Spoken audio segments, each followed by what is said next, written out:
Welcome to the final presidential race at the Downs. They're at the gate, and they're off. Jumping out in the lead is Joe has dementia, and no, he doesn't, with shocking reality close behind. And now here comes a disastrous debate. Falls back as Kamala takes the reins. The honeymoon falls off quickly as word salad and cackling hyena move into position. And here comes nasty attitude, followed by no children and drinking heavily. Coming on the inside is bumbling interviews. It's bumbling interviews followed by I grew up in a middle-class family, nasty attitude, and up yours, Brett. Challenging for second. Going into the clubhouse turn. Passing on the rail is word salad, followed by I grew up in a middle-class family, nasty attitude, and my husband slaps me. But here comes unburdened by what has been. Biden was stronger, and disappointed Barry are neck and neck. And down the stretch they come. Up yours. Brett is pulling away from nasty attitude by a length. But coming in strong is Cut the Interview.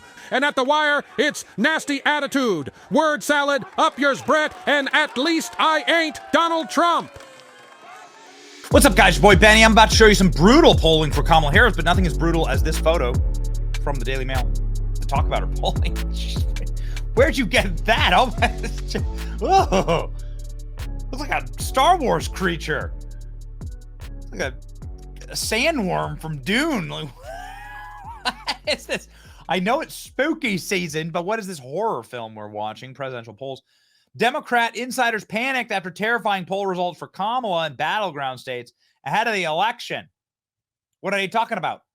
19 days ahead of the election, Democrat insiders are worried Kamala Harris' recent dip into polls.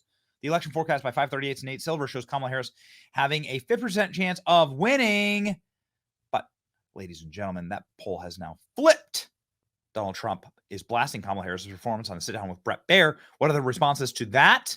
Oh, well, Donald Trump hit a new high of 62% chance of winning in November in the smart money. This is the smart money. Here you can see Kamala versus Trump. Billions have been invested. Donald Trump is up 61. Kamala Harris down into the 30s, just slumping. But you're like, whoa, this is not a mathematical poll. This is not anything that is based on actual data. This is based on vibes. You know, who knows? Gamblers are wrong all the time. That's the point of gambling, right? Okay, well, let's go. I got you. 2024 Electoral College no toss-ups. This is from Real Clear Politics, which does the polling averages of the top polls in the country, dozens of them, and then puts them all together and shows you what's what. Donald Trump, 312. Kamala Harris, 226. That means we all go to bed at 9 o'clock on election night. That means it's over, baby. Fat lady sings. You're done. Donald Trump winning Pennsylvania, Michigan, Wisconsin, Arizona, Nevada, Georgia, North Carolina. Guys, this is, whoa. I mean, this is not the time. Okay.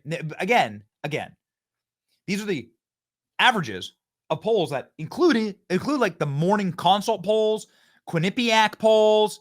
These are polls that include, this is the melting pot of all the polls that are designed to signal boost Democrats and to do repression turnout for Republicans, right? To suppress Republicans by demoralizing them in the polls. That's why these polls are rigged. And still, Donald Trump wins. Look at this. Donald Trump in every single battleground state winning. Arizona, Nevada, Wisconsin, Michigan, Pennsylvania, North Carolina, and Georgia now. Holy guacamole. Look at Kamala Harris collapse. Kamala Harris's fake Hispanic accent. Can't even get around that. Holy cannoli. Real Clear Politics. Averaging. Guys, this is wild. Donald Trump winning every single swing state.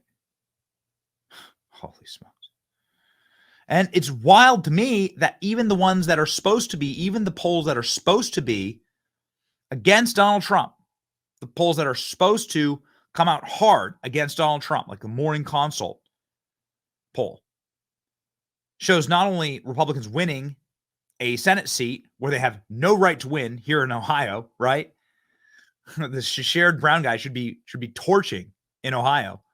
It shows Donald Trump winning in the morning consult. This is one of those rigged polls. Morning consult. Donald Trump up 1. Donald Trump leading in morning consult polls in states like Wisconsin is extreme panic time. Nate Silver has now flipped his model. Look at that. Silver Bulletin. This is, of course, the darling of left-wing pollsters, Nate Silver. His model has now flipped into Donald Trump favorability positive. Kamala Harris has now officially collapsed. This is something that a lot of people made fun of, but it's because of Kamala Harris's performance on Fox News that this is all happening. 62%, 37%. This is right after Kamala Harris was done with her Fox News interview. So much for the it's too late to replace Kamala like we did Joe Biden, so we're going to pretend everything is okay with that Fox News interview spin. Yeah, not working. The panic is officially here. Time to pull out. I gotta get that image, man. Goodness gracious. Polymarket, obviously the betting odds favorites, now showing favorites to win the presidency, Senate, and House are Republicans. Look at that. The House has never been Republican. Now Republicans are favored across all of them. Just unbelievable. Kamala Harris in the 37% range. And I cannot believe Nate Silver flipped. Cannot believe Nate Silver finally flipped his model. James Carville meltdown imminent. She lost Nate Silver. Ooh, baby. And there it is. The platinum pre-cope from Nate Silver. But I appreciate him warning them. Harris faces a tougher environment than Clinton 16 or Biden in 20. Incumbent parties around the world are struggling. Cultural pendulum swinging conservative. Inflation and immigration are big deals to voters. Plus, Biden effed up and should have quit sooner. Ooh. Yes, yes. Nate Silver trying not to put Trump head in his model. This is good. You know who else is saying Donald Trump will win? Tim Cook of Apple. Tim, I've got to get elected first. Apple CEO Tim Cook calls Trump, not Harris, seeking help to address EU's massive $18 billion fine as tech giants face aggressive European regulations. In an interview with Patrick McDavid, a former President Donald Trump claimed that Apple CEO Tim Cook personally reached out to him for assistance amid Apple's financial battles with the European Union, specifically following the imposition of massive billions of dollars of tax penalties, later increased. The regulatory pressure from Europe has hit Apple and other American tech firms hard, prompting Cook to seek the former president's advice, not Kamala. Apple's woes stem from a longstanding legal battle with the European Commission, which was accused of tech giant of benefiting from unlawful tax breaks provided by Ireland. This is not the only extremely successful billionaire leftist that's been reaching out to Donald Trump like he's already the president. Mark Benioff, CEO of Salesforce and chair of Time Magazine, has been roasting Kamala Harris for declining to do an interview with Time Magazine. Stanley Druckmeyer, the GOAT, saying exactly what I posted this morning. I must say the market and the inside of the market is very convinced that Trump is going to win. You can see it in the bank stocks. You can see it in crypto. You can see it in DJT. Guys, are we going to win this thing? That's amazing. You got the Apple, you get the Apple CEO, and you got one of the most legendary investors ever saying, no. Everybody in the market is baking in a Donald Trump victory. Boys, we're cooking now. Here's Donald Trump saying that the biggest CEOs and the most powerful men in the world are already reaching out to him like he's president. And Trump's going, whoa, hold your horses. I'm going to win first. Watch. When you say just talk, when did you talk to him? Like how recent? 2 hours ago. Okay. He called me. I didn't call him. And let me give you just a little. The nice part about this long format, you can talk. Yes. Right? It's very nice. It's something very nice. As opposed to bing, bing, bing, bing. That's why long format is working. Right? Yes. But I just talked to him. But I believe that if Tim Cook didn't run Apple, if Steve Jobs did, it wouldn't. Maybe it would be, but it wouldn't be nearly as successful. Wow, what a statement to I think make. so, because I think Tim Cook has done. I think Tim Cook's done an amazing job, and I'm not knocking Steve Jobs. I just think that it wouldn't have been. So, I'll tell you a couple of stories. So, about second term of second year, I get a call, and they say Tim Cook's on the phone. He calls. He said, "Could I see you, sir?" He's the head of Apple. And I was born in Queens, and I said, "Oh, the head of Apple wants to see me. Let's go, I guess." Even though I'm president, still I was born in Queens, and the head of Apple's calling. And by that time, it was the largest company in the world. It's the largest. Sure, yeah. In terms of value at that time. I don't know what it is now, but it was. So he comes in to see me, and it was about tariffs. He said, "You're charging us 25% because I was going to charge them because we're out of China. And the problem is we can't compete with Samsung because they didn't have to pay tariffs because they weren't in China and they were in South Korea."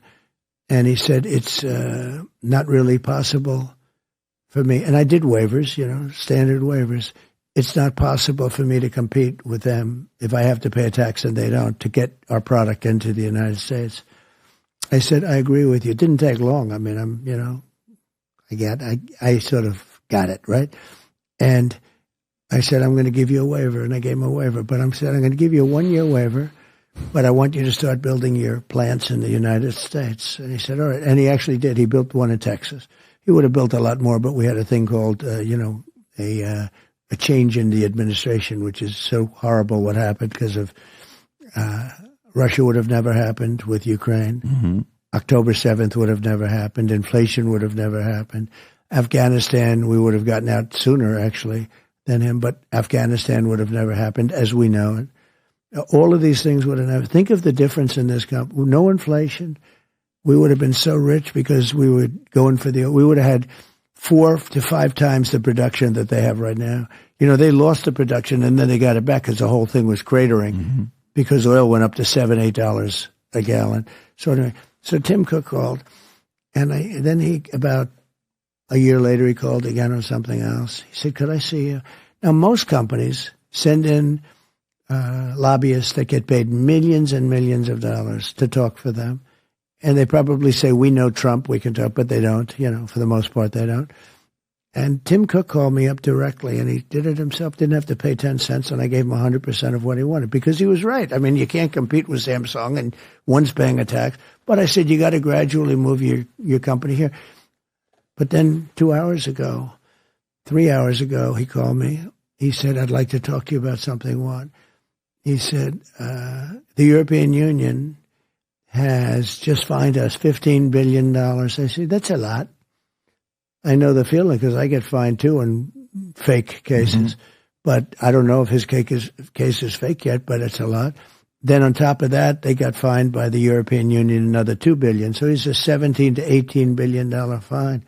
I even said about Apple, "Can you pay that? I mean, do you have that kind? That's a lot of money."